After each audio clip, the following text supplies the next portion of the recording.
जय हिंद दोस्तों, कैसे हैं आप लोग। उम्मीद करते हैं कि आप लोग स्वस्थ होंगे, मस्त होंगे और अपने कार्यों में व्यस्त होंगे। तो आइए आज के सेशन शुरू करते हैं और आज मैं आपको बताता हूँ कुछ इंपॉर्टेंट पॉइंट के बारे में।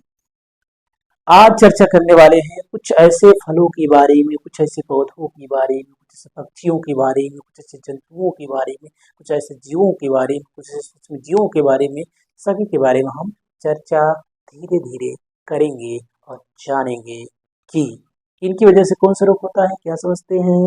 चलिए समझते हैं। पहला पॉइंट ये है कि जो भी सूक्ष्म जीव हैं वो हमारी आंखों से दिखाई नहीं देते। न दिखाई देने का कारण क्या है बच्चे? न दिखाई देने का कारण ये है कि नेचर ने उसे इस तरह डिजाइन किया है ताकि एक तरफ वो चले और दूसरी तरफ हम चले। ऐसा कुछ नहीं हो सकता, ऐसा हो ही नहीं सकता, ऐसा कर नहीं सकता। ठीक है, तो चलिए, तो पहले मैं कुछ ऐसे फलों के बारे में चर्चा करूंगा और उस फलों के बारे में बताना चाहूंगा, जैसे कि सेब है ना। जैसे डॉक्टर क्या कहता है कि अगर सेहत बनाना है तो एक डेली सेब खाओ। अब एक नॉर्मल इंसान जो होता है, जो गरीब इंसान होता है, वो कहाँ सेब डेली अफोर्ड कर पाएगा। हालांकि खाना ही चाहिए। जैसे कि हम तमाम चीज़ों में पैसा अपना खर्च करते हैं, तो हमको ज़्यादा से ज़्यादा कोशिश करना चाहिए कि फलों का ही सेवन करें, क्योंकि फल हमें क्या करेंगे, हमारी बॉडी को विटामिन तो देते देते उसके साथ मिनरल मिल जाता है, एनर्जी मिल जाता है, वो सारी चीज़ मिल जाते हैं जो हमें अदर चीज़ों से नहीं मिल पाती है। जैसे कि हम बात करेंगे सेब, तो सेब में एक खास तरह का अम्ल होता है जिसे बोलते हैं मैलिक अम्ल। क्या बोलते हैं? मैलिक अम्ल होता है, सेब में खाते हैं। ये अम्ल क्या है? यौगिकों का ऐसा समूह जिसका स्वाद क्या हो, खट्टा हो। तो जैसे अगर आप सेब खाते हैं तो उसमें जो भी थोड़ा सा टेस्ट आता है या उसमें जो खट्टा बनाता है, उसमें जो है मैलिक अम्ल होता है। वही बात करते हैं दही को, तो दही में जो खट्टापन आता है, उसमें जो खट्टेपन का जो कारण है वो क्या है? लैक्टिक अम्ल। कौन सा अम्ल? लैक्टिक अम्ल। वही लैक्टिक अम्ल की बात करते हैं तो लैक्टिक अम्ल क्या करता है?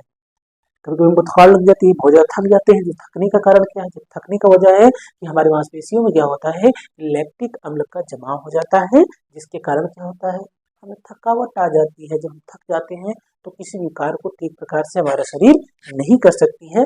जब हम आराम करते हैं तो वही लैक्टिक अम्ल क्या होता है कि पायरुविक अम्ल में चेंज हो जाएगा। जब पायरुविक अम्ल चेंज होगा तो हमारी थकावट क्या होगी, दूर हो जाएगी।